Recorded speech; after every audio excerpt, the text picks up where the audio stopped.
অনুমতি চেয়ে নেই, কয়েকটা প্রশ্ন আসছে বাগমারাবাসী, উত্তরটা কি আমাকে দেওয়া যাবে? আমি কি উত্তরটা দিতে পারবো? অনুমতি সবার আছে? আচ্ছা ঠিক আছে, যেহেতু অনুমতি পেয়ে গেছি আমার দায়িত্ব শেষ। দেখা যাক যুবকদের প্রশ্ন কি কি আসছে। হ্যাঁ হ্যাঁ হ্যাঁ, খুব শখ, খুব শখ। এখন সমস্যা কি জানেন? এই যে 1.5 ঘন্টা যাবত কবরের জীবন, নামাজি বান্দার মৃত্যু, বেনামাজি বান্দার মৃত্যু, কবরে কয়টা প্রশ্ন হবে, কি দিয়ে হবে, কেমনে হবে, সব বললাম। মিডিয়ার ভাইরা কভারেজ নিল, আপলোড যাবে, কিন্তু এগুলো কেউ দেখবে না। একটা প্রশ্ন পড়বো, আগামীকাল পুরো দেশে এই প্রশ্ন ভাইরাল হয়ে যাবে। এটা বাংলাদেশ, এটা বাংলাদেশ। আচ্ছা ঠিক আছে, তবুও পড়ছি, এলাকায় আসছি, আবার কবে আসবো স্মৃতি রেখে যাই। সবাই মিলে একটু কাশি দেন তো দেখি। লিল্লাহি তাকবীর। প্রথম প্রশ্ন, হুজুর, একজন নারী যদি 3 বিয়ে করে তাহলে সেই নারী কোন ছেলের সাথে হাসরে দেখা পাবে? ও তো জাহান্নামে দেখা পাবে রে, কিসে কার দেখা? মানে প্রশ্ন হচ্ছে 3টা ছেলেকে বিয়ে করলে কার সাথে তার দেখা হবে? প্রশ্নের 2টা স্রোত হতে পারে। প্রথম স্রোত, মেয়েটা একই সঙ্গে 3টা বিয়ে করবে, এটা ইসলামে জায়েজ নেই। কারণ একজন মেয়ে যদি 2টা বিয়ে করে, ওর পেটে কার সন্তান আসছে এটা বুঝাই তো মুশকিল হয়ে যাবে, ঠিক কিনা বলেন?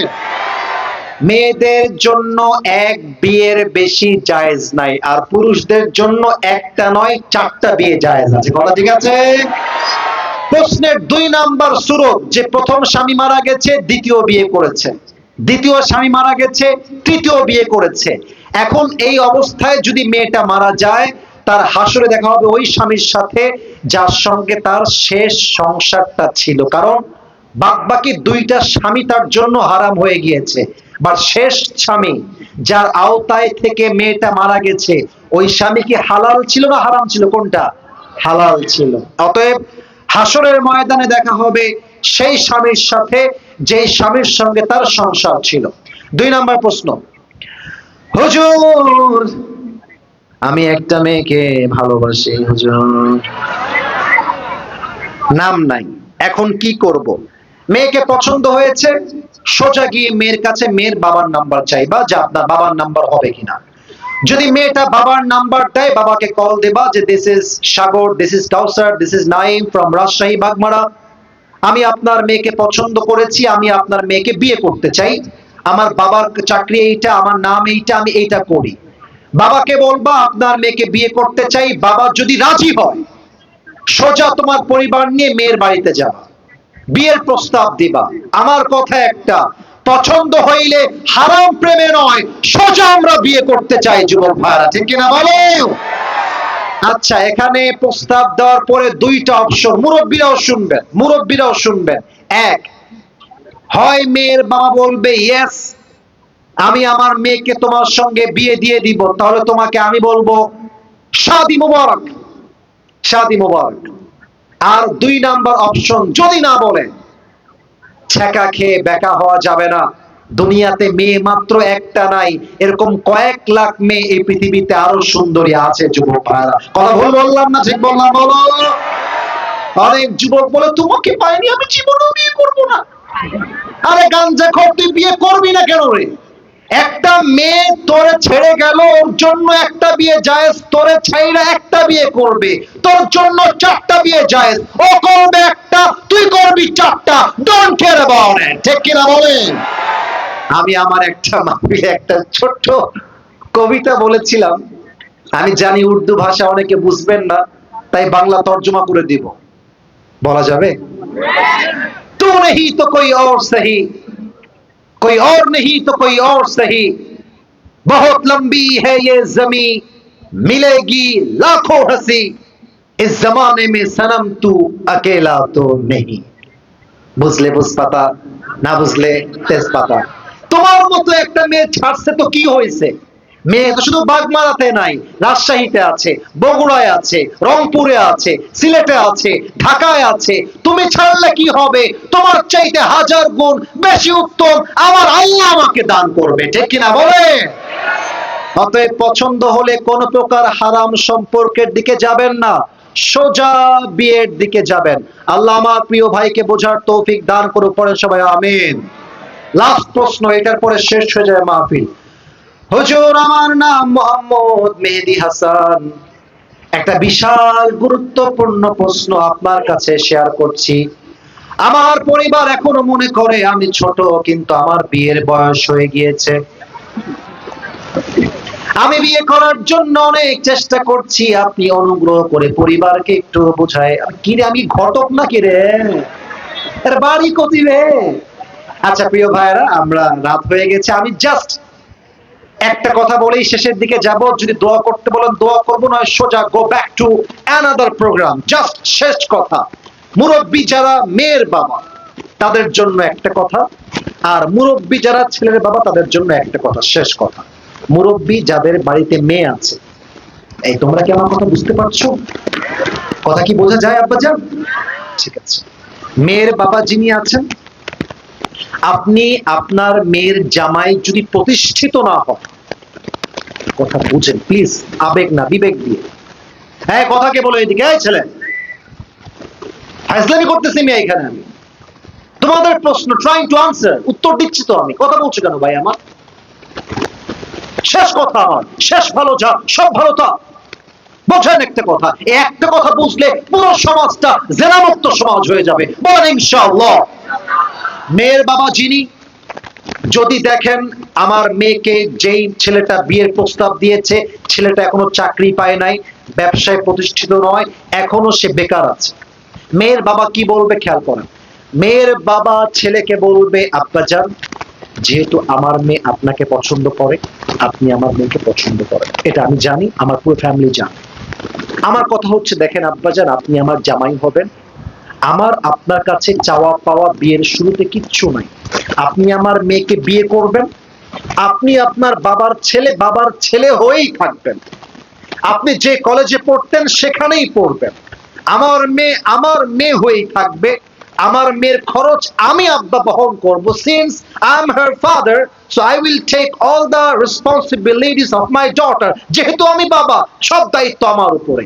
আব্বাজান আপনি আমার মেয়েকে বিয়ে করেন, পড়াশোনা করেন, যখন আপনি প্রতিষ্ঠিত হয়ে যাবেন, টাকার মালিক হয়ে যাবেন, চাকরি পেয়ে যাবেন, তখন আপনি আপনার বউকে দরকার পড়লে হেলিকপ্টারে করে রাজরানীর মতো বাসায় নিয়ে তুলবেন। কথা ভুল না ঠিক বলেন আপনার সবাই? যতক্ষণ পর্যন্ত আপনি প্রতিষ্ঠিত না হবেন, আমার মেয়ে আমার ছিল, আমার থাকবে, আমার খাবে, আমার পড়বে, কিন্তু আমার একটা দাবি, আমার মেয়েকে আপনি হারাম ভাবে ডেটিং করতে যাবেন না, আমার মেয়েকে নিয়ে আপনি অবৈধ প্রেম করবেন না, আমার মেয়ে বাসবে আমার বাড়িতে, কিন্তু সে আপনার বউ হয়েই বাসবে। কথা ঠিক আছে কিনা বলেন সবাই আপনারা? আর ছেলের বাবা ছেলের মা যারা আছেন, আপনারা বলবেন ছেলেকে যে বাবা যেহেতু তোর চাকরি নাই, ব্যবসা নাই, তোর বিয়ে যা মোহর লাগে আমি আব্বা তোরে সাপোর্ট দিব, নে এই মোহর তোকে দিলাম, নে এই টাকা তোরে দিলাম, তুই পড়াশোনা কর, তুই জীবনে ভালো কিছু কর, যতক্ষণ পর্যন্ত তোর জীবনে সফলতা না আসবে আমি বাপ তোর পাশে আছি, আমি মা তোর পাশে আছি। আরে দুই পরিবারের চিন্তা যদি এমন হয়, বিয়েটা সহজ হয়ে যাবে, জেনাটা কঠিন হয়ে যাবে, ঠিক কিনা বলে? আপনারা দেখেছেন সিমরিন লুবাওয়া, এরকম একটা মেয়ের নাম, হয়তোবা আগে অভিনয় বা কোনো একটা কাজ সে করত, তো সে অল্প বয়সে বিয়ে করার জন্য বিভিন্ন আইনজীবী বলতেছেন তার বিচার হবে, এই হবে সেই হবে। আমার প্রশ্ন বাগমারার কাছে, 18 বছর আগে কোন মেয়ে বিয়ে করলে তার স্বামীকে মামলা দিয়ে জেলে ভরা হয়, কিন্তু 16 বছরের যেই মেয়েটা পার্কে গিয়ে জামা খুলে নেচে বেড়ায়, ওর বিচারটা কি হবে এইটা আমি জানতে চাই বাগমারার ভাইরা, ঠিক কিনা বলো সময় আপনারা? 18 বছর আগে হোটেলে গিয়ে রাত কাটাইলে আপনাদের গায়ে জ্বালা পড়া শুরু হয় না। 18 বছরের আগে কোনো মেয়ে পার্কে গিয়ে প্রেম করলে কোনো আইন নাই, আর হালাল ভাবে বিয়ে করলে আইন হয়ে যায়, জেল হয়ে যায়, জরিমানা হয়ে যায়। এটাই প্রমাণ করছে বাংলাদেশের পার্লামেন্ট চলছে আল্লাহর কোরআন দিয়ে নয়, পার্লামেন্ট চলছে আমেরিকা তথা পশ্চিমা সভ্যতা দিয়ে, ঠিক কিনা বলেন সবাই? বাগমারা আয় আল্লাহ তুমি আমাদের জন্য বিয়েটাকে সহজ করে দেওয়ার পরে সবাই আমিন। আমার তো মনে হয় এখানে সিঙ্গেলরাই বেশি বসে আছে। আব্বাজান ছেলেকে বিয়ে দিয়ে দেন, আর দেরি করতে যায়েন না আব্বা জান, ওর বউ লাগবে। বলো যুবক ভাইরা, ঠিক আছে? অনেক মেয়ে আছে বিয়ের সময় আসলে টাকাওয়ালা ছাড়া বিয়ে করতে চায় না। আর আজকালকার মেয়ের বাবারা জামাই খোঁজে না, টাকার বস্তা খুঁজে বেড়ায়। আর যে মেয়ের বাবারা বিয়ের সময় টাকার বস্তা খোঁজে, ওদের কপালে বুইরা টাকলা জামাই ছাড়া ভালো কোনো জামাই জমে না। আর আমি আমার প্রিয় মা বোনদেরকে বলবো, প্রিয় বোনেরা আমার, যদি টাকা দেখে বিয়ে করেন, টাকা পাবেন, বাড়ি পাবেন, গাড়ি পাবেন, বা পুরুষের সঙ্গে বেঈমানি করে আপনি আপনার জীবনে মনের সুখ খুঁজে পাবেন না। এবং আমি আমার প্রত্যেকটা আব্বাজানদের পায়ে হাত রেখে বলবো, আব্বাজান, আপনি যদি আপনার সন্তানকে সঠিক বয়সে বিয়ে না দেওয়ার জন্য আপনার ছেলে রাজশাহীর জিয়াপার, পদ্মা গার্ডেন, টিবার, আইবার, চিড়িয়াখানা পার্ক, রাজশাহীর যত জায়গা আছে মুক্ত মঞ্চ, ওখানে গিয়ে আপনার ছেলে যদি ডেটিং করে, আপনার মেয়ে যদি ডেটিং করে, আপনি কেন সঠিক বয়সে বিয়ে দিলেন না? তার প্রত্যেকটা দায়ভার কিয়ামতে আপনাকে বহন করতে হবে। আব্বাজান, কথা ঠিক আছে কিনা বলো? অতএব আমি আমার ওয়াজে বলেছিলাম, এবারের সংগ্রাম বিয়ের সংগ্রাম, এবারের সংগ্রাম চরিত্র রক্ষার সংগ্রাম, এবারের সংগ্রাম আল্লাহর জমিনে কোরআনের রাজ কায়েম করবার সংগ্রাম, ঠিক কিনা বলেন? আসিফ হুজুর রাজশাহীকে অনেক ভালোবাসে, আমি বাগমারাকেও অনেক ভালোবাসি। আমি তাহেরপুরে এসেছিলাম, অত্যন্ত চমৎকার পরিবেশে আমি ওয়াজ করে গেছি। আজকের মাহফিল তো দেখে মনে হচ্ছে বাগমারাবাসী কোরআনকে কলিজা দিয়ে ভালোবাসে, ঠিক কিনা বলেন? আমি ভেবেছিলাম কি জানেন, অর্ধেক মাঠও লোক হবে না। কারণটা বলি, তেল নাই, তেল নাই। হাজারো যুবক বাইক নিয়ে আসিফ হুজুরের ওয়াজ শুনতে আসে। যদি বিশ্বাস না হয়, কখনো আমার ফেসবুকে যে ওয়াজ গুলো আপলোড দেওয়া হয়, ইউটিউবে দেওয়া হয়, দেখবেন হাজার হাজার মানুষ সেই মাহফিল গুলোতে আছে। আজকে যে আপনাদের এলাকায় মাহফিল, কেউ যদি ভ্যান নিয়ে আসে, 2 ঘন্টার চুক্তি করতে হবে। যেখানে ভাড়া লাগতো 200 টাকা, ভাড়া দেওয়া লাগবে 600 টাকা। বাইক নিয়ে যুবকরা যায়, টান দিয়ে যায়, টান দিয়ে বাড়ি চলে আসে। আমি অবাক হয়ে যাই, যেই পাম্পে যাই তেল নাই। কালকে সারা রাত সিরাজগঞ্জের প্রত্যেকটা পাম্প খুঁজেছি, পাবনার প্রত্যেকটা পাম্প খুঁজেছি, রাজশাহীর প্রত্যেকটা পাম্পে আমি গেছি, কোথাও তেল তো নাই, নাই, এলপিজি গ্যাসও নাই। আর আমাদের মন্ত্রী সাহেবরা বলছে, আপনারা ভয় পাবেন না, পর্যাপ্ত মজুদ আমাদের কাছে আছে। ও আচ্ছা। আর আমরা যা দেখছি ভুল দেখতে পারতেছি। এই জন্য বলবো, ভালোই ভালোই ভালো হয়ে যান, কিন্তু যদি ভালো না হন, সোজা করতে হয় কেমন করে, জনগণ কিন্তু খুব ভালো করেই জানে। বাগমারার ভাইয়েরা আমার, ঠিক কিনা বলেন? এই জন্য অনেকে আসতে চেয়েও আসতে পারে নাই। আমি এখন তাকবীর দিব আপনাদের সবাইকে নিয়ে, তাকবীর শেষ হয়ে যাবে। আমি গাড়ি থেকে নিয়ত করে আসছি, আজকে আমার জীবনের সেরা একটা ওয়াজ এই মাহফিলে করতে চাই। যদি আপনারা রাজি থাকেন তবে ইনশাআল্লাহ। রাজি আছেন? সেরা মানে সেরা ওয়াজ, সবচেয়ে সুন্দর ওয়াজ। আশা রাখবো আপনারা আমাকে সেই লেভেলের সাউন্ড দিবেন। আর কথা যখন বলবেন, প্রমাণ যেন হয়ে যায় আমার সামনে কোনো কাপুরুষের সন্তান নয়, সব বীর পুরুষের সন্তানগুলো বসে আছে। যাদের বউ আছে তারা একটু হাত তোলেন। বউ আছে? আচ্ছা, বউ আছে আপনাদের। আচ্ছা, হাত কষ্ট দিইনি, বোঝাবার জন্য। আচ্ছা, এবার সিঙ্গেল যারা, বউটাও নাই, সিঙ্গেলরা একটু হাত তোলেন সবাই মিলে।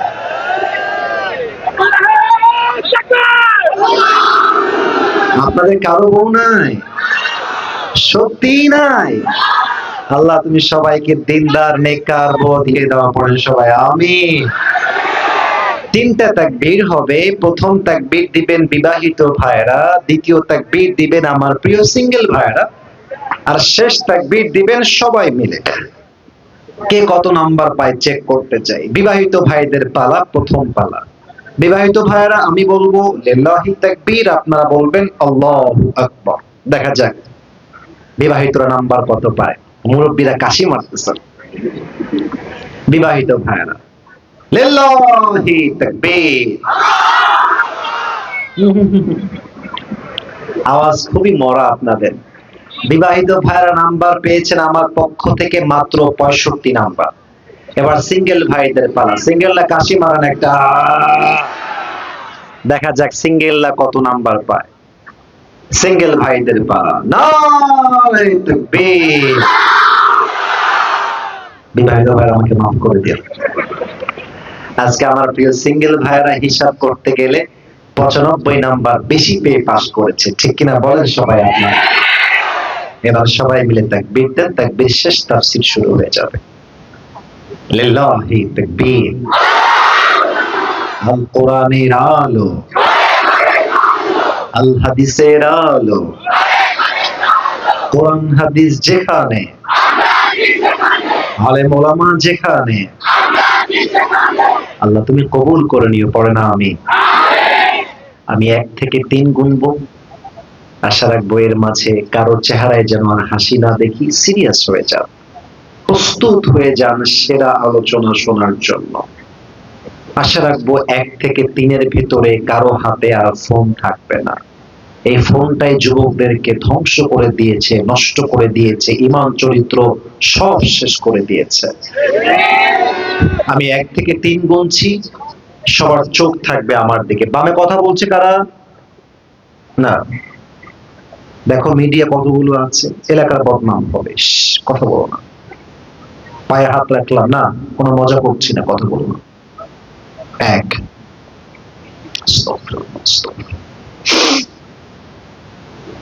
2, 3। প্রিয় বাগমারাবাসী, আলোচনার বিষয়টা খুব গভীর। আজকে আমাদের আলোচনার বিষয় হচ্ছে কবরের সফর, কবরের যাত্রা। এবার সবার থেকে উত্তর চাই, আজকে আলোচনার বিষয় কিসের যাত্রা? 60 ভাগ এসেছে, 100 ভাগ উত্তরটা পাই নাই।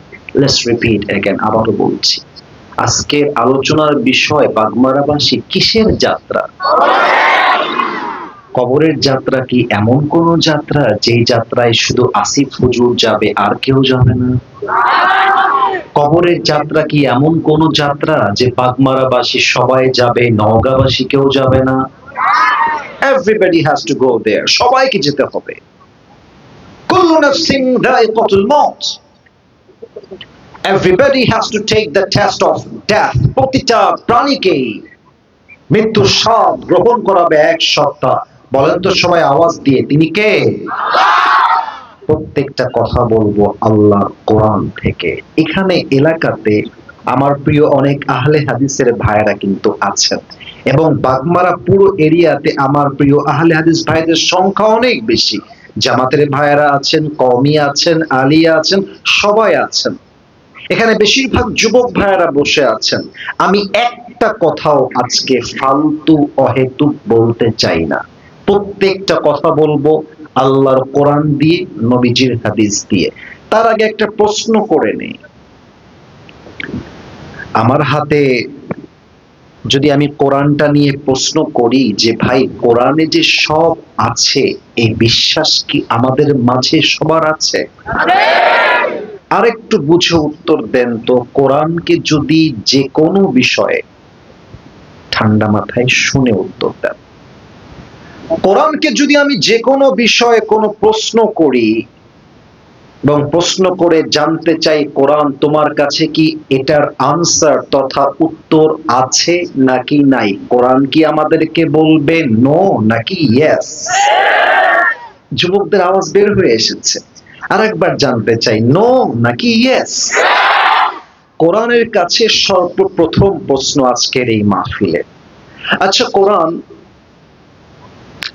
কেউ যদি চায় যে সে কবরে যাবে না, মৃত্যুবরণ সে করবে না, সে কি ক্ষমতার বলে, টাকার বলে, পুলিশের বলে, দাপটের ঠেলায় কবর থেকে পালাইতে পারবে? কোরআন কি বলবে পালাইতে পারবে নাকি পালাইতে পারবে না?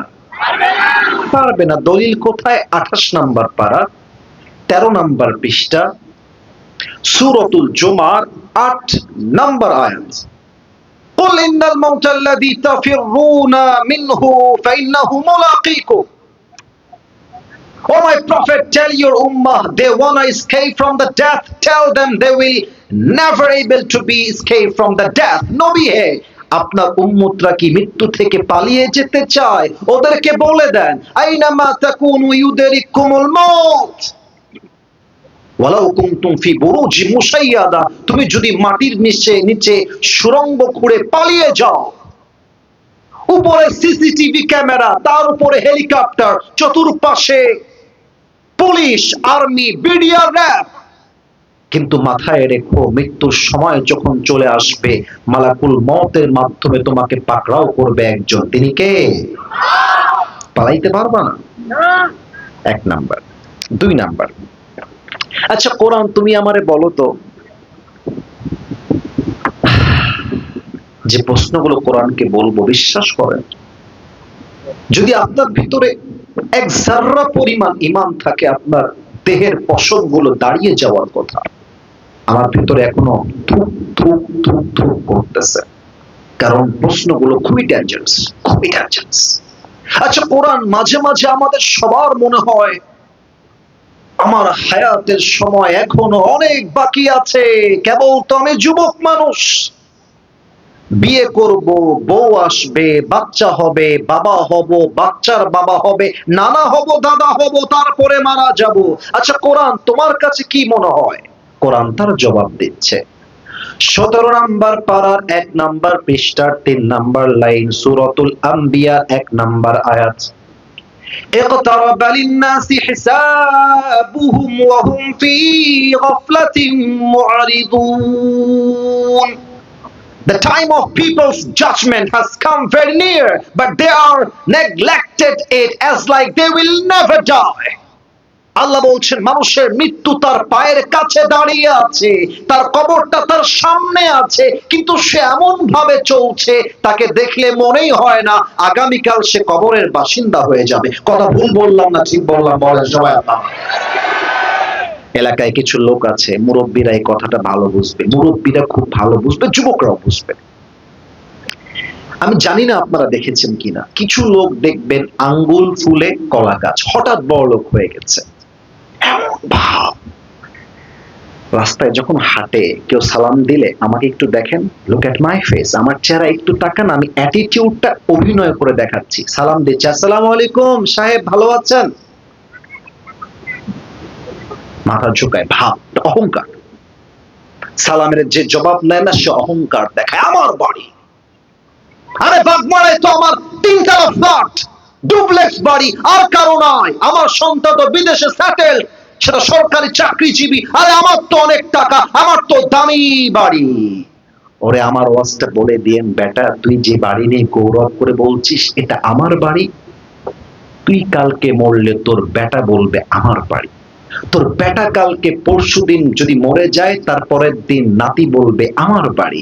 আসলে বাড়ির মালিক আমরা কেউ নই বাগমারাবাসী, আসলে বাড়ির মালিক এক সত্তা। বলেন তো সবাই, তিনি কে? পরের জায়গা পরের জমিন ঘর বানায় আমি রই, আমি তো সেই ঘরের মালিক নই। পরের জায়গা পরের জমিন ঘর বানায় আমি রই, আমি তো সেই ঘরের মালিক নই। সেই ঘরখানা যার জমিদারি, আমি পাই না তাহার হুকুম জারি, আমি পাই না জমিদারের দেখা, আমি পাই না জমিদারের দেখা, মনের দুঃখ কারে কই, আমি তো সেই ঘরের মালিক নই।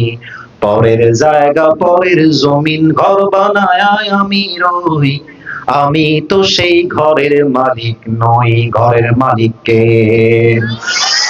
এবার কোরআনের কাছে 3 নাম্বার প্রশ্ন বাগমারাবাসী আমরা সবাই মিলে রাখতে চাই।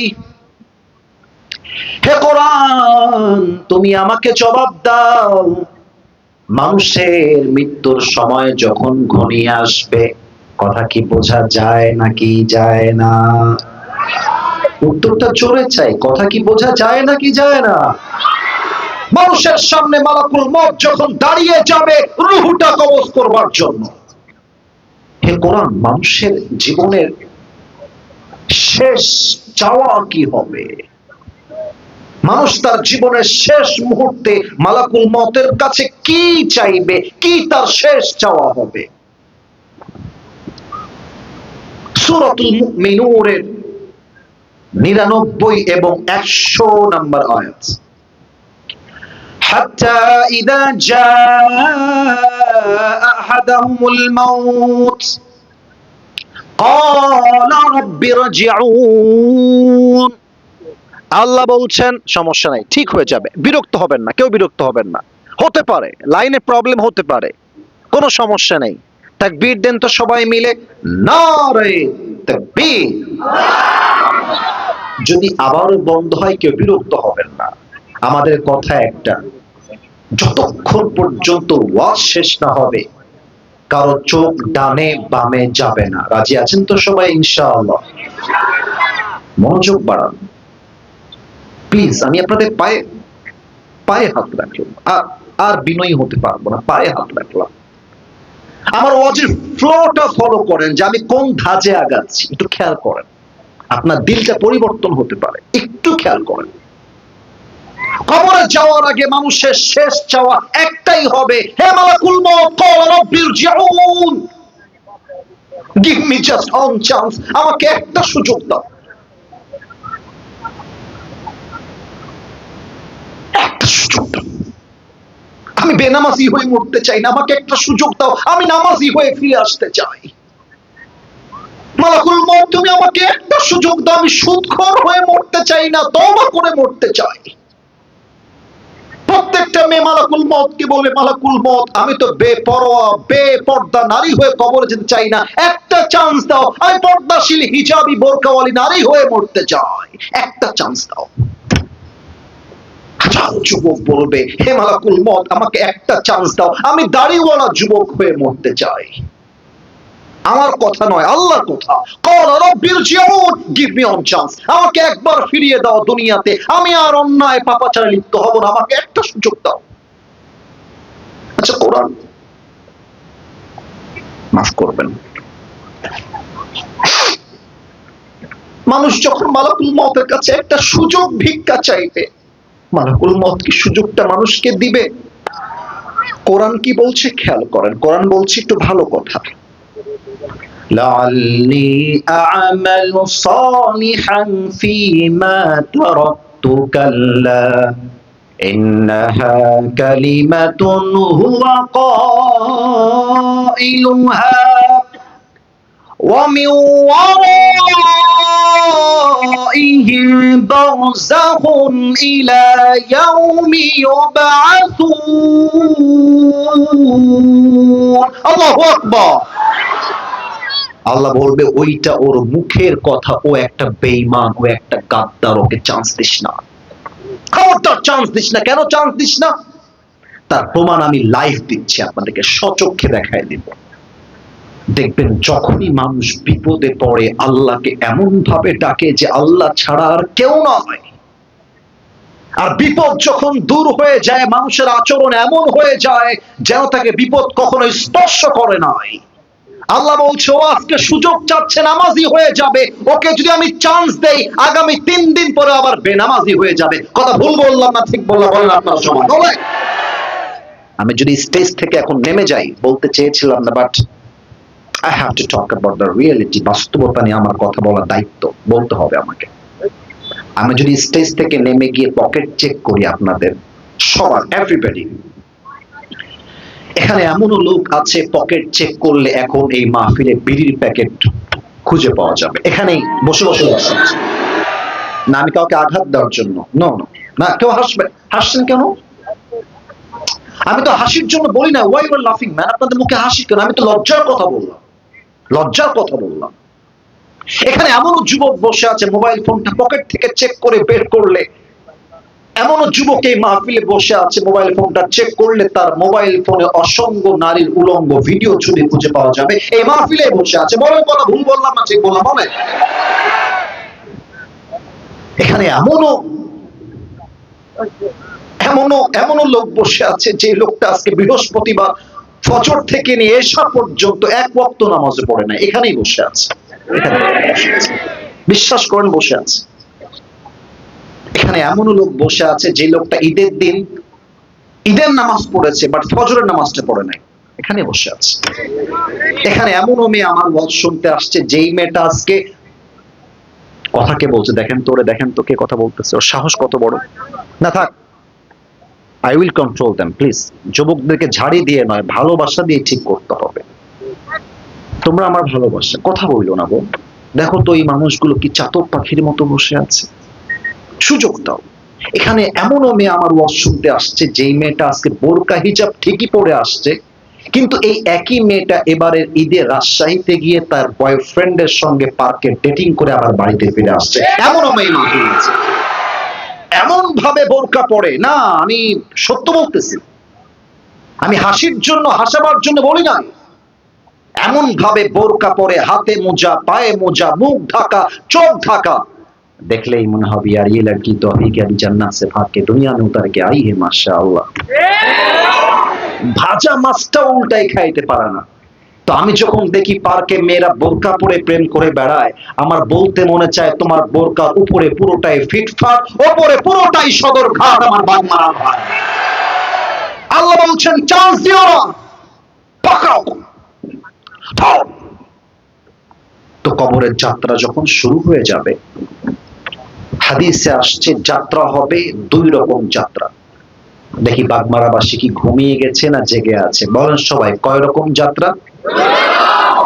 মাশাআল্লাহ, খুব আওয়াজ জোরে আসছে, ভাবি না এত জোরে আওয়াজ আসবে। আর একবার, কয় রকম যাত্রা? এক, নামাজি বান্দার যাত্রা। দ্বিতীয়, বেনামাজি বান্দার যাত্রা। কার যাত্রা কেমন হবে আজকে হাদিস থেকে জানতে চাই। যে বান্দা নামাজি হবে তার সামনে যখন মালাকুল মউত আসবে, সহিহ হাদিসে আসছে আল্লাহর হাবিব বলেন নামাজি বান্দার সামনে মালাকুল মউতের চেহারার রং হবে ধবধবে ফর্সা সাদা, আর দেহে থাকবে লম্বা সাদা জুব্বা, দেখতে হবে তাগড়া যুবকের মতো, তার মুখে থাকবে লম্বা লম্বা চাপ দাড়ি, তার চেহারা দেখলেই মনে হবে তার চেহারা দিয়ে নূরের ঝলক বের হচ্ছে। এসে কি বলবে জানেন? নামাজি বান্দাকে কি বলবে? সুন্দর করে বলবে, হাদিসে এটাও আসছে, ইয়া আইয়াতুহান নাফসুল মুতমাইন্নাহ। এটা মালাকুল মউতের কথা, আমার নয়, মালাকুল মউত বলবে, আপনার আজরাইল আপনাকে বলবে, ইয়া আইয়াতুহান নাফসুল মুতমাইন্নাহ উখরুজি ইলা মাগফিরাতিল্লাহি ওয়া রিজওয়ানিহি। হে নামাজি বান্দা, বের হয়ে আসো, বের হয়ে আসো, বের হয়ে আসো। নামাজি বান্দা বলবে, বের হব কোথায়, আমি যাব কোথায়? ওয়ার ইজ মাই অ্যাড্রেস, আইনাল খুরুজ, জানা হ্যায় তো কাহা জানা হ্যায়, মেরা ঠিকানা কাহা পর হ্যায় মুঝে বাতাও, যাব কোথায়? মালাকুল মউত বলবে, ইলা মাগফিরাতিল্লাহি ওয়া রিজওয়ানি, আরে বের হও, আল্লাহর ক্ষমা আর জান্নাত তোমার অপেক্ষায় বসে আছে। সুবহানাল্লাহ, অপেক্ষা করছে তোমার জন্য আল্লাহর জান্নাত, তুমি বের হও। একটু বেয়াদবি না নিলে একটা কথা জিজ্ঞেস করতাম, আমার হাতে, আচ্ছা এটা নিচ্ছি, একটা কাগজ আছে, এই কাগজটা কি দেখা যায়? এরা বলেছে আপনারা বলেন না। আর একবার, এই কাগজটা কি আমার হাতে দেখা যায় বাগমারাবাসী? একটু বলেন তো, এই কাগজটা দেখে এটা কি গোল নাকি চারকোনা? Right answer, চারকোনা। হাদিসটাকে বলে দেই, কাফাম মিন নাকফানিল জান্নাহ ওয়া হাউত মিন হানুতিল জান্নাহ। নামাজি বান্দা রূহকে কবজ করে জান্নাত পর্যন্ত নেওয়ার জন্য আল্লাহ তাআলা জান্নাত থেকে একটা লাল স্পেশাল রেশমি রুমালের চাদর ফেরেশতার মাধ্যমে জান্নাতি মানুষের কাছে, নামাজি বান্দার কাছে হাদিয়া হিসেবে জান্নাত থেকে দুনিয়াতে পাঠিয়ে দিবে। সুবহানাল্লাহ।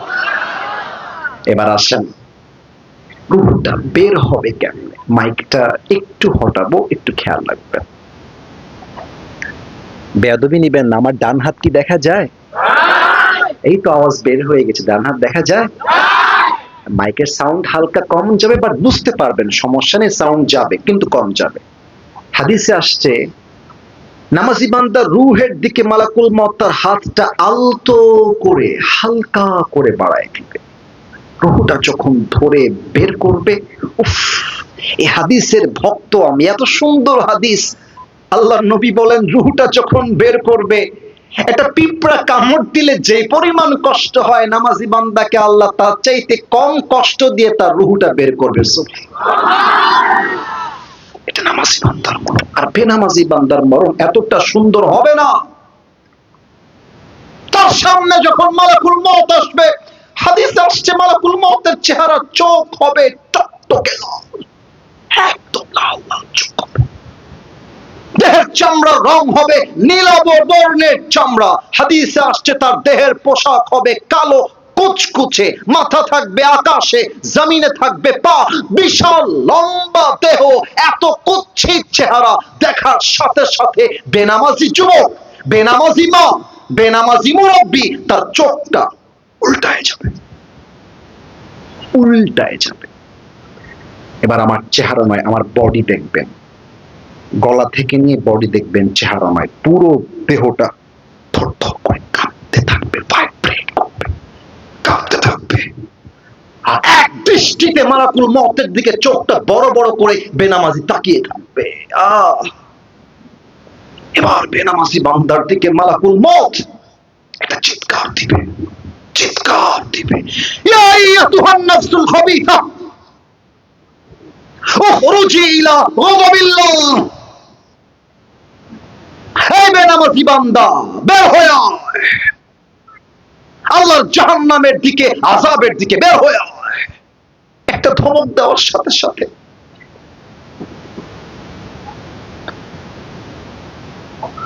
যে যুবক হারাম সম্পর্কে ছিল, পর্নোগ্রাফিতে আসক্ত ছিল, জেনায় আসক্ত ছিল, যে মুরব্বী আজীবন বিড়ি টেনেছে, যে মা আজীবন পর্দা করে নাই, রুহটা ছিঁড়ে বের হবে।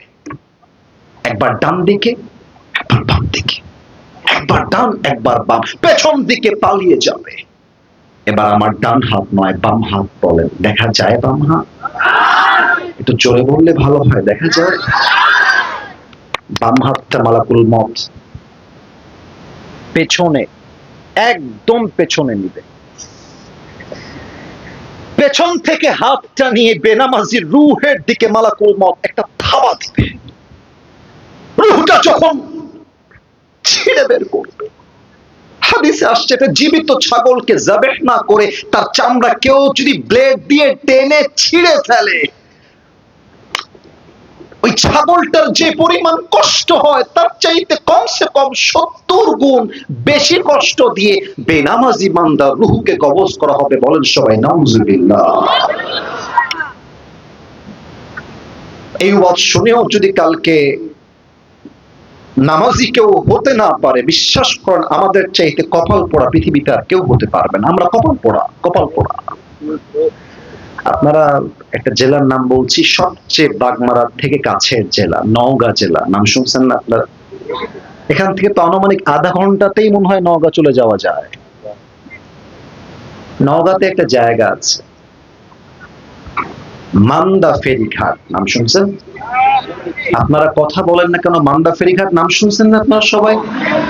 নওগাঁর আর একটা পাশের জেলা আছে বগুড়া জেলা, আপনারা সবাই ওখানে হয়তো বা গেছেন এবং সবাই নাম জানেন। কেন বলতেছি কেন? কারণ কবরের যাত্রার সাথে আমার এই কথার মিল আছে। আমার কথা যদি এই পয়েন্টে ভুল হয় তাহলে আপনারা ধরাই দিবেন, কারণ এটা আমার নিজের জীবনের কথা। কোরআনের দলিল নেই, হাদিসের দলিল নেই, তবে বলছি কেন? কারণ হাদিসের সাথে মিল আছে, তাই জন্য বলতেছি।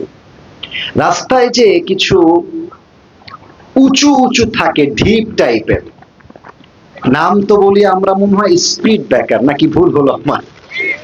কি ব্রেকার বলেন আপনারা? Speed breaker. তো দেখবেন বাগমারার প্রিয় ভাইয়েরা, গাড়ি ওখানে গেলে গাড়িটা স্লো করতে হবে। যদি গাড়ি আপনি স্লো না করেন, হতে পারে গাড়িটা এমন বেগে আসবে, এক ধাক্কায় গাড়িটা রাস্তা থেকে বাহিরে গিয়েও পড়তে পারে, যেটা আমার সাথে একবার হয়েছে।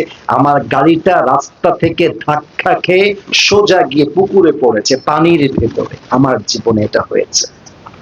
তো সেই দিন ছিল রাত 1টা থেকে 2টা বাজে।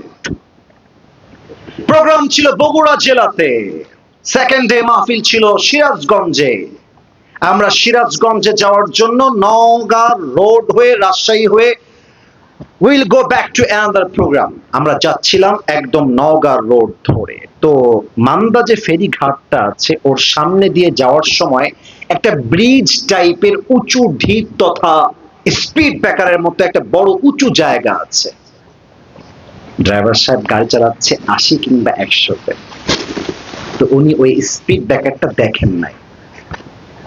80-তে 100-তে গাড়ি আমার প্রিয় বাগমারার ভাইরা ঠাস করে ব্রেক ধরেছে। স্পিড ব্রেকার দেখার সাথে সাথে আমার দিকে সবাই তাকান একটু। স্পিড ব্রেকার যে আছে সামনে ব্রেক ধরেছে, গাড়ির পেছন থেকে নিচ থেকে একটা প্রেসার আসছে, ব্রেকের প্রেসার। এক প্রেসারে আমি নিচ থেকে এতটা উঁচুতে উঠে গিয়েছি যে মাথাটা গাড়ির ছাদে লেগে গেছে, এতটা উঁচুতে উঠে গেছে। কিন্তু ওই সময়ে আমি আমার জবানে জাস্ট একটা শব্দই এসেছে, আমি পড়েছি লা ইলাহা ইল্লাল্লাহ মুহাম্মাদুর রাসূলুল্লাহ। সত্য বলছি, আমি কালেমা পড়ছি। কিন্তু ভাগ্য ভালো, আল্লাহর কি লীলা খেলা, গাড়িটা রাস্তা থেকে বাহিরে না পড়ে রাস্তাতেই পড়েছে, আবার গাড়িটা রান করা শুরু করে দিয়েছে।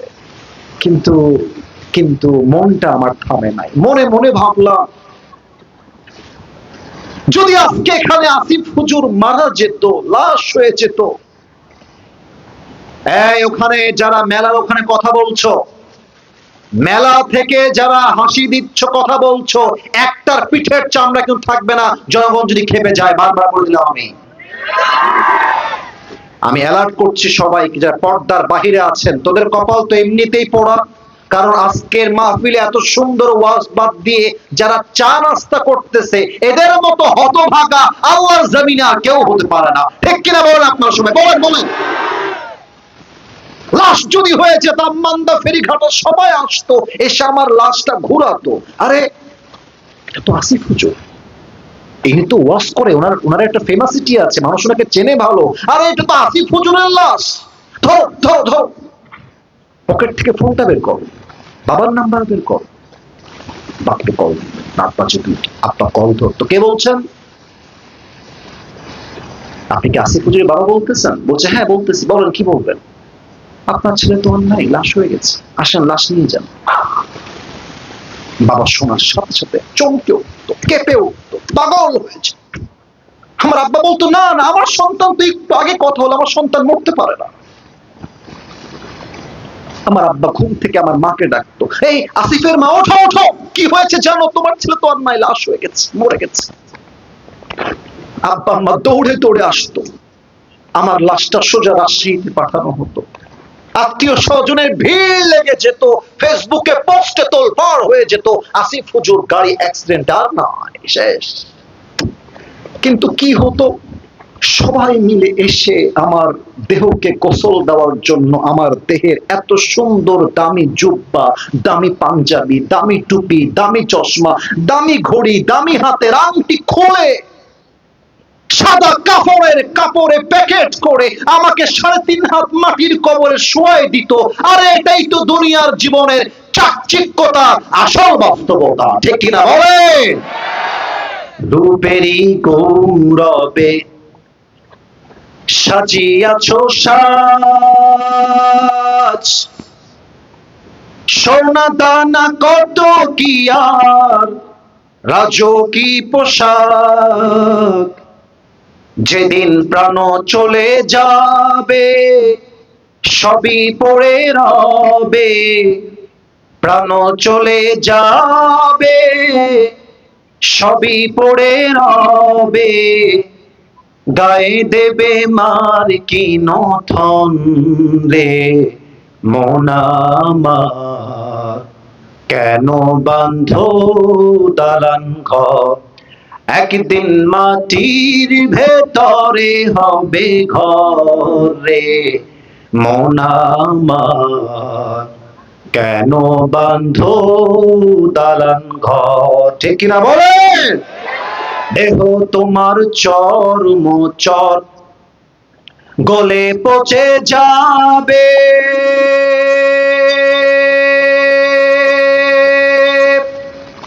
শিরার উপর শিরাগুলি ছিন্ন ভিন্ন হবে, মন্ডু মিরু দণ্ড সবই হবে খণ্ড খণ্ড, মন্ড মেরুদণ্ড।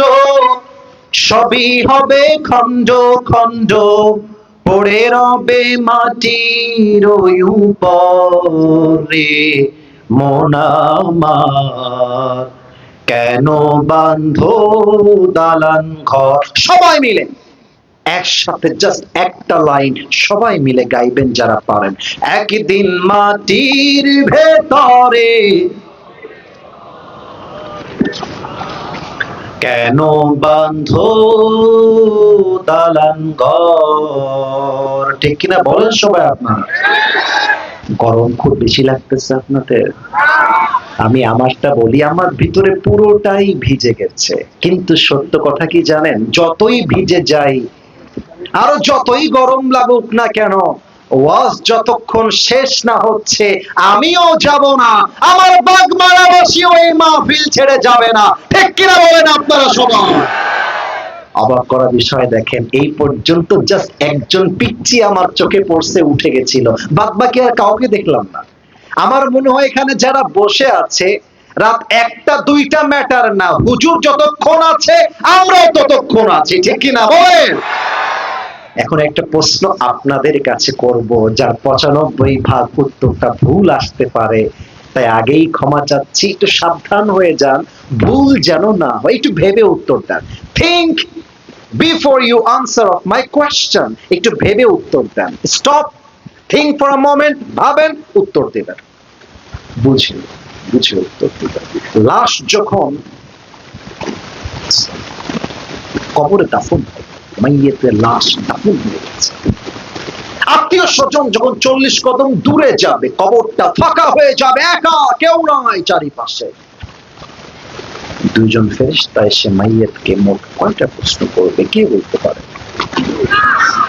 Who said fourth question? 4টা প্রশ্ন কে বলেছেন? That's right. That is the right answer. 3টা প্রশ্ন নয়, আসলে প্রশ্ন হবে 4টা। আমি জানি অনেকের কাছে নতুন, এটা আমার কাছেও নতুন ছিল, আমি জানতাম না। কবরে মোট প্রশ্ন 3টা নয় বাগমারার ভাইরা, মোট প্রশ্ন 4টা আসবে। আমি প্রশ্ন করছি আপনাদের কাছে, you have to repeat the answer with a very high voltage sound. খুব জোরে উত্তর দিবেন। প্রথম প্রশ্ন, আমার রবকে বলেন তো, আমাদের রবকে? এটা ভোল্টেজটা আসে নাই, আরেকবার আমাদের রবকে। আল্লাহ আমার রব, বলেন না, আল্লাহ আমার রব। দমে দমে তনু মনে তারি অনুভব, তোমার দুনিয়াতে আমি যেদিকে তাকাই, অথই নেয়ামতে ডুবে আছি সবাই। পাখ পাখালির কণ্ঠে শুনি তাসবিহ কলরব, তাসবিহ কলরব, আল্লাহ আমার রব। দমে দমে তনু মনে তারি অনুভব, রবকে। Second question will be like this. Man nabiyyuk? Ata'rifu hadha ar-rajul? Ata'rifu hadha ar-rajul? Do you know this person? Who is he? এই মানুষটাকে তুমি কি চেনো? সবাই উত্তর দিতে পারবে না। মাইক সমস্যা নেই, আমার দিকে তাকান। আমার মুখে এই যে কালো কালো আমি রেখেছি, একটু তাকান সবাই। এটার নাম কি? যদি শোনা যায় উত্তর দেন, এইটার নাম কি? আচ্ছা, আপনারা একটু জোরে সোরে বলেন তো। আমি দূরে যাচ্ছি যেন দেখতে পারেন ক্লিয়ার কাট। আমাকে যুবক বয়সে এই যে দাড়িটা আমি নবীকে ভালোবেসে রেখেছি। ও মুরব্বী আব্বাজান, ও আমার যুবক ভাইরা, সত্যি করে বলেন তো, আমার মতো যুবককে চাপ দাড়িতে দেখতে আনস্মার্ট লাগে না স্মার্ট লাগে? আমার আব্বাজানরা আমাকে সাপোর্ট দিয়েছে, স্মার্ট বলেছে। আমার কথা হলো, নবীর সুন্নতের দাড়ি রাখলে হয় স্মার্ট, কিন্তু কিছু কিছু মেয়ে আছে দাড়িওয়ালা যুবকদের গায়ের মধ্যে চুলকানি আর জ্বালা পোড়া শুরু হয়ে যায়। আছে না? না আছে, আছে। দাড়িওয়ালা যুবক দেখলে পছন্দ হয় না, কিন্তু গাঞ্জাখোর দেখলে আবার ঠিকই পছন্দ হয় যুবক। ও আচ্ছা, সোনামণি নতুন নতুন নতুন বুঝলি। আমি কি বলি জানো? আমি জানি মুরব্বীরা বুঝতে একটু সমস্যা হবে একটা ছোট্ট বাক্য, কিন্তু আশা রাখবো বুঝবে মুরব্বীরা। আমি বলি কি জানো? যে মেয়েদের দাড়িওয়ালা পছন্দ নয়, এদের জন্য বিটিএস এর হিজড়া ছাড়া সেকেন্ড কোনো অপশন আমাদের কাছে নাই। আরে যে মেয়ে আমাকে দাড়ির জন্য বিয়ে করতে চায় না, ওই বেটি তো আমার বাড়ির বউ হওয়ার যোগ্যতাই রাখে না। আর যে আমাকে দাড়ির জন্য বিয়ে করতে চায়, সেই তো আমার বাড়ির বউ হওয়ার যোগ্যতা রাখে। অতএব কোন মেয়ের জন্য দাড়ি কাটতে যাবা না, 1 নাম্বার কথা। 2 নাম্বার কথা, একটু খেয়াল করেন, একটা টিস্যু নেই, বোঝাতে সহজ হবে। একটা আমার হাতে টিস্যু আছে, বেয়াদবি নিবেন না, বলবেন টিস্যুটা কি দেখা যায়? আপনারা যে পরিমাণ অ্যাক্টিভ, আমার তো ওয়াশ করতেই মন চাচ্ছে, কি শেষ করব না করতে থাকবো, কোনটা চান আপনারা? আচ্ছা বেয়াদবি নিয়েন না, এখানে একটা কলেজ বা স্কুল কি আছে আশেপাশে? আনুমানিক কয় মিনিট লাগবে এখানে? জবের ব্যাপার, আমি তো জানি না। আচ্ছা মনে করেন আমি হলাম ওই স্কুল বা কলেজের একজন ছাত্র। এবার একটু সিরিয়াস হন, এবার আর হাসি না, মজা না, সিরিয়াস হন। আমি হলাম সেখানকার ছাত্র। আগামীকাল সকাল 10টায় আমার পরীক্ষা আছে আপনাদের এই বাগমারার স্কুল কিংবা কলেজে। এখন আমি যখন প্রশ্ন হলে ঢুকলাম, সারা রাত পড়েছি বাংলাদেশের রাজধানীর নাম কি, ঢাকা, ঢাকা মুখস্থ করেছি, মুখস্থ। বাংলাদেশের সবচেয়ে বড় সমুদ্র সৈকত কোথায়? কক্সবাজার, কক্সবাজার, কক্সবাজার, মুখস্থ করেছি। পরীক্ষার হলে গেছি কলেজে, শিক্ষক বলছে, এই আপনি আসিফ হুজুর না, ওই যে ওয়াচ করেন ফেসবুকে মাঝে মাঝে দেখি? জি স্যার আমি আসিফ হুজুর। টেক ইউর সিট, এটা আপনার এক্সামিনেশন হলের সিট, বসে পড়েন। স্যারকে বললাম, sir where is my question paper, আমার প্রশ্নপত্র কোথায়? স্যার বলছে, this is your question paper, take it and try your best to answer of these questions, উত্তর দেন যা পারেন। প্রশ্নপত্র হাতে নিলাম, প্রশ্নপত্র হাতে পেয়ে বলতেছি, ওয়াহ क्या बात है, जो मैंने पढ़ा था वही आ गया है। বুঝলে বুঝতে পারো না বুঝলে, আরে যা পড়েছিলাম তাই তো চলে আসছে। না আমি কিন্তু মজার জন্য বলি না, আপনি এখনই বুঝবেন যে আসিফ হুজুর কথার মাঝে এই উদাহরণ টানছে কেন। বাংলাদেশের রাজধানী কোথায়? উত্তর দিলাম ঢাকা। বাংলাদেশের সবচেয়ে বড় সমুদ্র সৈকত কোথায়? উত্তর দিলাম কক্সবাজার। পরীক্ষা ফাটায় দিলাম, প্রশ্ন করলাম, মুখস্থ করলাম, উত্তর দিলাম। কবরের প্রশ্ন যদি আপনি মুখস্থ করেন, মান রব্বুক আল্লাহ, মান রব্বুক আল্লাহ, এটা প্রশ্ন মুখস্থ করে উত্তর দিলে হয় না। কবরের প্রশ্নের উত্তর ব্রেন দিয়ে হয় না, ওখানে উত্তর হয় একমাত্র ঈমান, আমল আর চরিত্র দিয়ে। কথা ভুল বললাম না ঠিক বললাম? বলেন আপনারা সবাই। তো আপনি বলবেন আমার নবী হচ্ছে মুহাম্মদুর রাসূলুল্লাহ, আর মুখে নাই আপনার দাড়ি। আপনি বলবেন আমার আদর্শ নবীর আদর্শ, আর নেতাকে দেখলেই বলবেন আর নেতার চরিত্র ফুলের মতো পবিত্র, নামাজ পড়ে না এক ওয়াক্ত। নেতা ভোট করতেছে, নেতার ছেলে, দেখেন কি যুগে আমরা আসলাম। বাবার ছেলে বাপকে নিয়ে বলতেছে আমার ভাই তোমার ভাই, উল্লুক ভাই ভাল্লুক ভাই। নেতা ওর বাপ লাগে, আপন বাপ, বলতেছে কি ভাই। এটা আমাদের দেশেই সম্ভব। তা আমি আমার একটা মাহফিলে, আপনারা জানি না আমাকে কতটুকু চেনেন, বগুড়ার একটা মাহফিলে আমি একটা কথা বলার জন্য আমাকে বাধা দিয়েছিল কোন একজন দলের নেতা। আমি বলেছিলাম একটা কথা, আগামীতে আমাদের বাংলাদেশের পার্লামেন্ট চলবে মানুষের বানানো আইন দিয়ে নয়, আগামীতে বাংলাদেশের পার্লামেন্ট চলবে আল্লাহর কোরআনের সংবিধান দিয়ে। আমার পাবনার ভাইরা, আমার বাগমারার ভাইরা, ঠিক কিনা বলে? আমাকে বলছে হুজুর এটা রাজনৈতিক ওয়াজ, হুজুর এই ওয়াজ চলবে না। আমি বললাম আশ্চর্য কথা, আল্লাহর কোরআন দিয়ে দেশ চলবে, এটা তো রাজনৈতিক কথা নয়, আর এটা তো প্রত্যেকটা মুসলমানের কলিজার দাবি হওয়ার কথা। বাগমারার ভাইরা, ঠিক কিনা বলেন? আপনারা দেখেছেন যুবকরা সব চলে আসছে এখানে। নেতা রানিং মেম্বার ওকে বলছে ক্ষমা না চাইলে আজকে জুতার পিটা করব, ক্ষমা চাওয়াই ছাড়ছে। মাথায় রাখবেন, শহীদ ওসমান হাদি আমাদেরকে শিখিয়ে দিয়ে গিয়েছে, বিড়ালের মতো 500 বছর বেঁচে থাকার কোনো দাম নাই, আর বাঁচতে হলে সিংহের মতো 1 ঘন্টা গর্জন দিয়ে বাঁচতে চায়, ঠিক কিনা বলেন? বলবীর আমি চির অন্যতম বসি, শির নেহারি আমারই নত শির ওই শিখর হিমাদ্রি। বলবীর, বল মহাবিশ্বের মহাকাশপাড়ি, চন্দ্র সূর্য গ্রহতারা ছড়ি, ভুলক দুলক গোলক ভেদিয়া খোদার আসন আরশ ছেদিয়া উঠিয়াছে চিরবিস্ময়, আমি বিশ্ববিধাত্রী বলবি, আমি চির উন্নতশীল। ঠিক কিনা বলেন?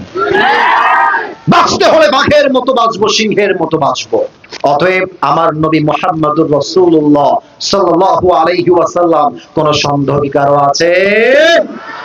এবার 3 নাম্বার প্রশ্ন, বাগমারা ভাইরা বলেন, ওয়ামা দীনুক, আমাদের ধর্মের নাম কি? উত্তরটা আগের মতো পাইলাম, আর একবার, আমাদের ধর্মের নাম কি? ফেরেশতায় আসিয়া যখন জিজ্ঞাসা করিবে, দিন কি তোমার মাবুদ কি, বা তখন কি বলিবে, ওরে আল্লাহ বিনে মাবুদ নাই রে জবানে, তাই বলো রে বলো মুখে, আল্লাহ রাসূল সবে বলো, দুয়ারে আইসাছে পালকি নায়রি গাও তোলো রে তোলো মুখে, আল্লাহ রাসূল সবে বলো। ঠিক কিনা বলেন? দুই কান্ধে ছিল যে তোমার দুইজনা পাহারা, তোমারে একেলা থুয়া পালাইছে তাহারা, ও তোমার আট কোঠরি নয় দরজা বন্ধ এবার হলো রে হলো মুখে, আল্লাহ রাসূল সবে বলো, দুয়ারে আইসাছে পালকি নায়রি গাও তোলো রে তোলো মুখে, আল্লাহ রাসূল সবে বলো। ঠিক কিনা বলেন? 3টা প্রশ্ন শেষ। Now he will or they will ask you the 4th question. এবার আসবে 4 নাম্বার প্রশ্নের পালা। ওয়ামা ইলমুক, 4 নাম্বার প্রশ্ন। এতগুলো উত্তর তুমি দিয়ে দিলা, এই বান্দা আমাদেরকে বলো তো তোমার জ্ঞানের উৎস কি, কই থেকে জেনেছো এত জ্ঞান?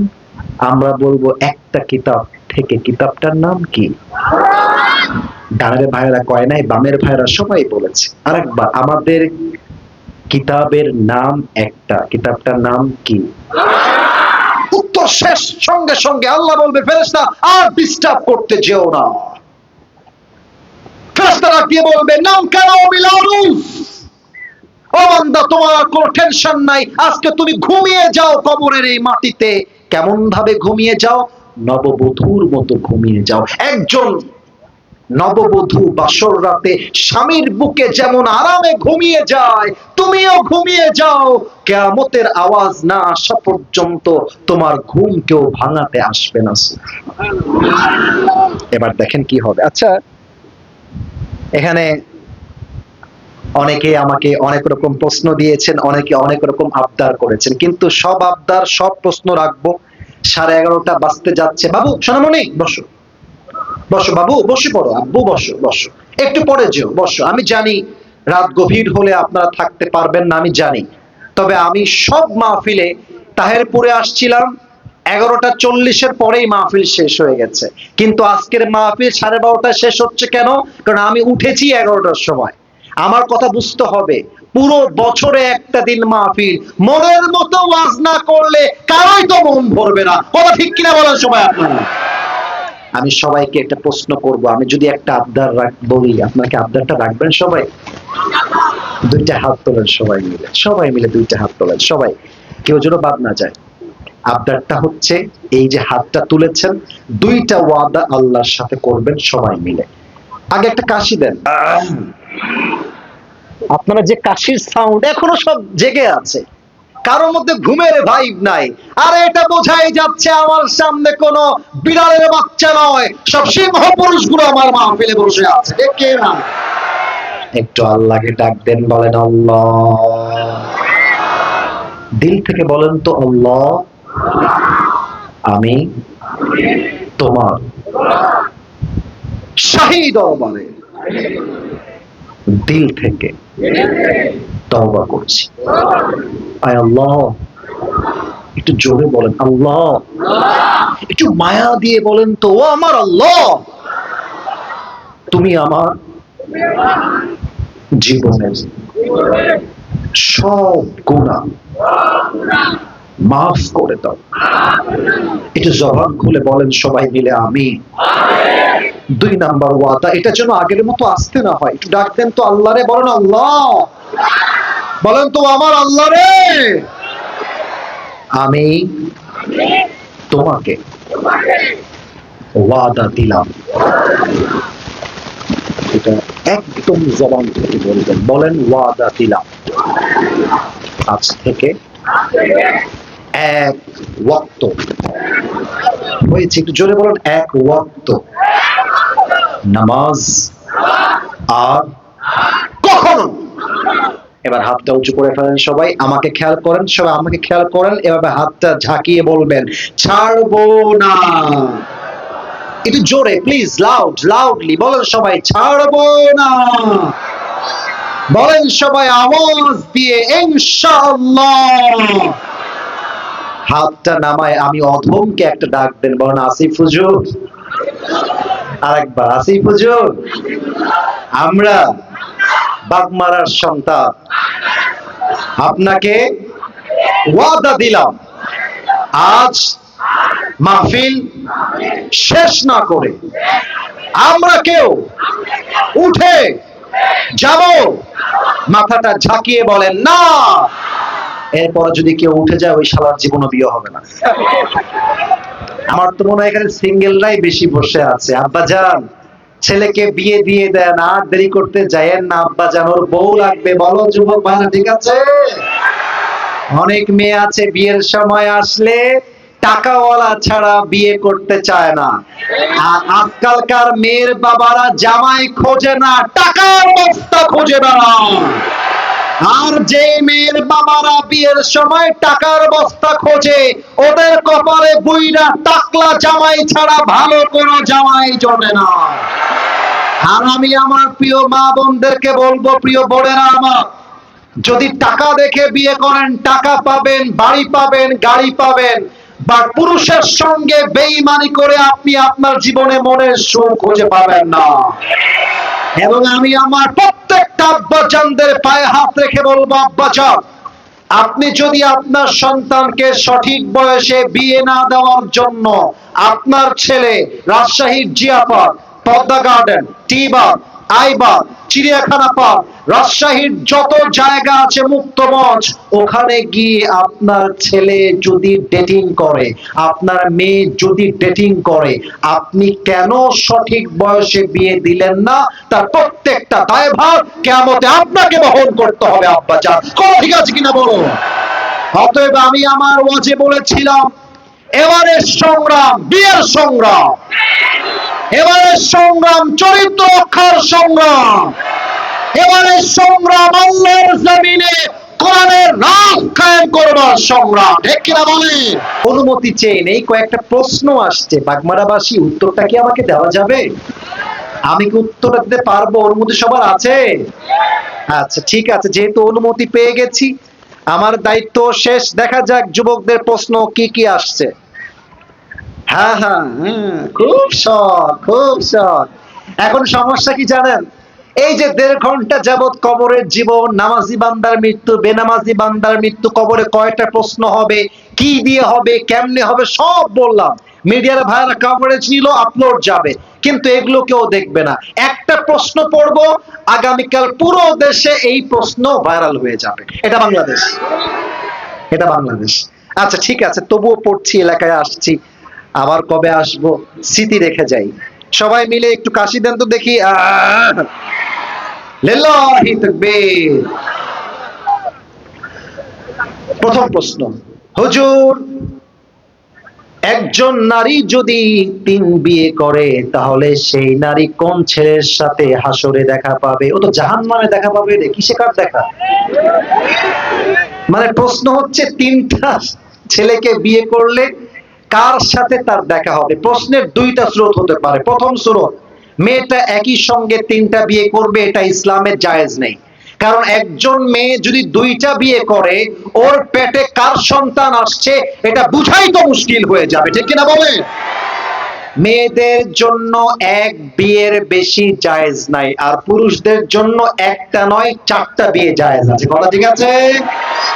প্রশ্নের 2 নাম্বার সুরত, যে প্রথম স্বামী মারা গেছে, দ্বিতীয় বিয়ে করেছে, দ্বিতীয় স্বামী মারা গেছে, তৃতীয় বিয়ে করেছে। এখন এই অবস্থায় যদি মেয়েটা মারা যায়, তার হাসরে দেখা হবে ওই স্বামীর সাথে যার সঙ্গে তার শেষ সংসারটা ছিল। কারণ বাকি দুইটা স্বামী তার জন্য হারাম হয়ে গিয়েছে। বা শেষ স্বামী যার আওতায় থেকে মেয়েটা মারা গেছে, ওই স্বামী কি হালাল ছিল না হারাম ছিল? কোনটা? হালাল ছিল। অতএব হাসরের ময়দানে দেখা হবে সেই স্বামীর সাথে যেই স্বামীর সঙ্গে তার সংসার ছিল। 2 নম্বর প্রশ্ন, হুজুর আমি একটা মেয়েকে ভালোবাসি হুজুর, নাম নাই, এখন কি করব? মেয়েকে পছন্দ হয়েছে, সোজা গিয়ে মেয়ের কাছে মেয়ের বাবার নাম্বার চাইবা যে আপনার বাবার নাম্বার হবে কিনা। যদি মেয়েটা বাবার নাম্বার দেয়, বাবাকে কল দেবা যে this is Sagar, this is Kausar, this is Naim from Rajshahi Bagmara, আমি আপনার মেয়েকে পছন্দ করেছি, আমি আপনার মেয়েকে বিয়ে করতে চাই, আমার বাবার চাকরি এইটা, আমার নাম এইটা, আমি এইটা করি। বাবাকে বলবা আপনার মেয়েকে বিয়ে করতে চাই, বাবা যদি রাজি হয় সোজা তোমার পরিবার নিয়ে মেয়ের বাড়িতে যাবা, বিয়ের প্রস্তাব দিবা। আমার কথা একটা, পছন্দ হইলে হারাম প্রেমে নয়, সোজা আমরা বিয়ে করতে চাই যুবক ভাইরা, ঠিক কিনা বলো? আচ্ছা, এখানে প্রস্তাব দেওয়ার পরে 2টা অপশন, মুরব্বীরাও শুনবেন। এক, হয় মেয়ের বাবা বলবে ইয়েস আমি আমার মেয়েকে তোমার সঙ্গে বিয়ে দিয়ে দিব, তাহলে তোমাকে আমি বলবো শাদি মুবারক, শাদি মুবারক। আর 2 নাম্বার অপশন যদি না বলে, ছেঁকা খেয়ে বেকা হওয়া যাবে না। দুনিয়াতে মেয়ে মাত্র একটা নাই, এরকম কয়েক লাখ মেয়ে এই পৃথিবীতে আরো সুন্দরী আছে যুবক ভাইরা। কথা ভুল বললাম না ঠিক বললাম? বলো। অনেক যুবক বলে তোমাকে পাইনি আমি জীবনেও বিয়ে করবো না। আরে গাঞ্জাখোর, তুই বিয়ে করবি না কেন রে? একটা মেয়ে তোরে ছেড়ে গেল, ওর জন্য একটা বিয়ে জায়েজ, তোরে ছাইরা একটা বিয়ে করবে, তোর জন্য 4টা বিয়ে জায়েজ। ও করবে একটা, তুই করবি 4টা, ডোন্ট কেয়ার অ্যাবাউট ইট, ঠিক কিনা বলেন? আমি আমার একটা মাহফিলে একটা ছোট্ট কবিতা বলেছিলাম, আমি জানি উর্দু ভাষা অনেকে বুঝবেন না, তাই বাংলা তর্জমা করে দিব। বলা যাবে? তু নেহি তো কোই और सही, कोई और नहीं तो कोई और सही, बहुत लंबी है ये जमी, मिलेगी लाखों हंसी, इस जमाने में सनम तू अकेला तो नहीं। বুঝলে বুঝপাতা, না বুঝলে তেজপাতা। তোমার মতো একটা মেয়ে ছাড়ছে তো কি হয়েছে? মেয়ে তো শুধু বাগমারাতে নাই, রাজশাহীতে আছে, বগুড়ায় আছে, রংপুরে আছে, সিলেটে আছে, ঢাকায় আছে। তুমি ছাড়লে কি হবে? তোমার চাইতে 1000 গুণ বেশি উত্তম আমার আল্লাহ আমাকে দান করবে, ঠিক কিনা বলে? অতএব পছন্দ হলে কোন প্রকার হারাম সম্পর্কের দিকে যাবেন না, সোজা বিয়ের দিকে যাবেন। আল্লাহ আমার প্রিয় ভাইকে বোঝার তৌফিক দান করুক, পড়েন সবাই আমিন। লাস্ট প্রশ্ন, এটার পরে শেষ হয়ে যায় মাহফিল। হুজুর আমার নাম মোহাম্মদ মেহেদী হাসান, একটা বিশাল গুরুত্বপূর্ণ প্রশ্ন আপনার কাছে শেয়ার করছি। আমার পরিবার এখনো মনে করে আমি ছোট, কিন্তু আমার বিয়ের বয়স হয়ে গিয়েছে। আমি বিয়ে করার জন্য অনেক চেষ্টা করছি, আপনি অনুগ্রহ করে পরিবারকে একটু বোঝায়। কি রে, আমি ঘটক নাকি রে? এর বাড়ি কোথায় রে? আচ্ছা প্রিয় ভাইরা, আমরা রাত হয়ে গেছে, আমি জাস্ট একটা কথা বলেই শেষের দিকে যাব। যদি দোয়া করতে বলেন দোয়া করবো, নয় সোজা go back to another program. Just শেষ কথা, মুরব্বী যারা মেয়ের বাবা তাদের জন্য একটা কথা, আর মুরব্বী যারা ছেলের বাবা তাদের জন্য একটা কথা। শেষ কথা, মুরব্বী যাদের বাড়িতে মেয়ে আছে, এই তোমরা কি আমার কথা বুঝতে পারছো? কথা কি বোঝা যায় আব্বাজান? ঠিক আছে। মেয়ের বাবা যিনি আছেন, আপনি আপনার মেয়ের জামাই যদি প্রতিষ্ঠিত না হয়, কথা বুঝেন প্লিজ, আবেগ না বিবেক দিয়ে। হ্যাঁ, কথাকে বলো এদিকে, এই ছেলে ফাইজলামি করতেছি মেয়ে এখানে, আমি তোমাদের প্রশ্ন ট্রাইং টু আনসার, উত্তর দিচ্ছি তো আমি। কথা বলছো কেন ভাই আমার? শেষ কথা আমার, শেষ ভালো যা সব ভালো তা। বোঝেন একটা কথা, এই একটা কথা বুঝলে পুরো সমাজটা জেনামুক্ত সমাজ হয়ে যাবে, বলেন ইনশাআল্লাহ। মেয়ের বাবা যিনি, যদি দেখেন আমার মেয়েকে যেই ছেলেটা বিয়ের প্রস্তাব দিয়েছে, ছেলেটা এখনো চাকরি পায় নাই, ব্যবসায় প্রতিষ্ঠিত নয়, এখনো সে বেকার আছে, মেয়ের বাবা কি বলবে খেয়াল করেন। মেয়ের বাবা ছেলেকে বলবে, আব্বাজান যেহেতু আমার মেয়ে আপনাকে পছন্দ করে, আপনি আমার মেয়েকে পছন্দ করেন, এটা আমি জানি, আমার পুরো ফ্যামিলি জানে। আমার কথা হচ্ছে, দেখেন আব্বাজান, আপনি আমার জামাই হবেন, আমার আপনার কাছে চাওয়া পাওয়া বিয়ের শুরুতে কিচ্ছু নাই। আপনি আমার মেয়েকে বিয়ে করবেন, আপনি আপনার বাবার ছেলে হয়েই থাকবেন, আপনি যে কলেজে পড়তেন সেখানেই পড়বেন, আমার মেয়ে হয়েই থাকবে, আমার মেয়ের খরচ আমি আব্বা বহন করব, since I am her father, so I will take all the responsibilities of my daughter. যেহেতু আমি বাবা, সব দায়িত্ব আমার উপরে। আব্বাজান, আপনি আমার মেয়েকে বিয়ে করেন, পড়াশোনা করেন, যখন আপনি প্রতিষ্ঠিত হয়ে যাবেন, টাকার মালিক হয়ে যাবেন, চাকরি পেয়ে যাবেন, তখন আপনি আপনার বউকে দরকার পড়লে হেলিকপ্টারে করে রাজরানীর মতো বাসায় নিয়ে তুলবেন। কথা ভুল না ঠিক বলেন আপনার সবাই বলেন। যতক্ষণ পর্যন্ত আপনি প্রতিষ্ঠিত না হবেন, আমার মেয়ে আমার ছিল, আমার থাকবে, আমার খাবে, আমার পড়বে, কিন্তু আমার একটা দাবি, আমার মেয়েকে আপনি হারাম ভাবে ডেটিং করতে যাবেন না, আমার মেয়েকে নিয়ে আপনি অবৈধ প্রেম করবেন না, আমার মেয়ে বাসবে আমার বাড়িতে, কিন্তু সে আপনার বউ হয়েই বাঁচবে। কথা ঠিক আছে কিনা বলেন সবাই আপনারা। আর ছেলের বাবা ছেলের মা যারা আছেন, আপনারা বলবেন ছেলেকে যে বাবা, যেহেতু তোর চাকরি নাই, ব্যবসা নাই, তোর বিয়ে যা মোহর লাগে আমি আব্বা তোরে সাপোর্ট দিব, নে এই মোহর তোকে দিলাম, নে এই টাকা তোরে দিলাম, তুই পড়াশোনা কর, তুই জীবনে ভালো কিছু কর, যতক্ষণ পর্যন্ত তোর জীবনে সফলতা না আসবে আমি বাপ তোর পাশে আছি, আমি মা তোর পাশে আছি। আরে দুই পরিবারের চিন্তা যদি এমন হয়, বিয়েটা সহজ হয়ে যাবে, জেনাটা কঠিন হয়ে যাবে। ঠিক কিনা বলে? আপনারা দেখেছেন সিমরিন লুবাওয়া, এরকম একটা মেয়ের নাম, হয়তোবা আগে অভিনয় বা কোনো একটা কাজ সে করত, তো সে অল্প বয়সে বিয়ে করার জন্য বিভিন্ন আইনজীবী বলতেছেন তার বিচার হবে, এই হবে সেই হবে। আমার প্রশ্ন বাগমারার কাছে, 18 বছর আগে কোন মেয়ে বিয়ে করলে তার স্বামীকে মামলা দিয়ে জেলে ভরা হয়, কিন্তু 16 বছরের যেই মেয়েটা পার্কে গিয়ে জামা খুলে নেচে বেড়ায়, ওর বিচারটা কি হবে এইটা আমি জানতে চাই বাগমারার ভাইরা। ঠিক কিনা বলেন সবাই আপনারা? 18 বছর আগে হোটেলে গিয়ে রাত কাটাইলে আপনাদের গায়ে জ্বালা পড়া শুরু হয় না। 18 বছরের আগে কোনো মেয়ে পার্কে গিয়ে প্রেম করলে কোনো আইন নাই, আর হালাল ভাবে বিয়ে করলে আইন হয়ে যায়, জেল হয়ে যায়, জরিমানা হয়ে যায়। এটাই প্রমাণ করছে বাংলাদেশের পার্লামেন্ট চলছে আল্লাহর কোরআন দিয়ে নয়, পার্লামেন্ট চলছে আমেরিকা তথা পশ্চিমা সভ্যতা দিয়ে। ঠিক কিনা বলেন সবাই বাগমারা ভাই? আল্লাহ তুমি আমাদের জন্য বিয়েটাকে সহজ করে দাও, পড়েন সবাই আমিন। সবাই দুরূদ শরীফ পাঠ করেন, আল্লাহুম্মা সাল্লি আলা মুহাম্মাদ ওয়া আলা আলি মুহাম্মাদ। কত দিয়েছে? 30,000। সর্বনাশ করে। উনি কোথায় আছে? আমাদের রব্বানী সাহেব উনি দিয়েছেন, সহসভাপতি সাহেব 30,000 টাকা। মারহাবা বলবেন না? আর কেউ কি বড় অ্যামাউন্ট দিয়েছে? 10, 15, 20? ও উনি সবচেয়ে বেশি দিয়েছেন মনে হয়, তাই না ভাইজান? অতীতে আরো দিয়েছেন। কে দিয়েছেন? স্যারের আত্মীয় দিয়েছেন 40,000 টাকা। মারহাবা বলবেন না আপনার সব? আমি জানতাম না, এই তো 70,000 তো এখানে হয়ে গেল। আমি দোয়া করছি আল্লাহ যারা দান করেছে, কম হোক বেশি হোক, যে যে নেক উদ্দেশ্যে দান করেছে সকলের নেক উদ্দেশ্যকে তুমি কবুল এবং মঞ্জুর করে নাও, পড়ে সবাই আমিন।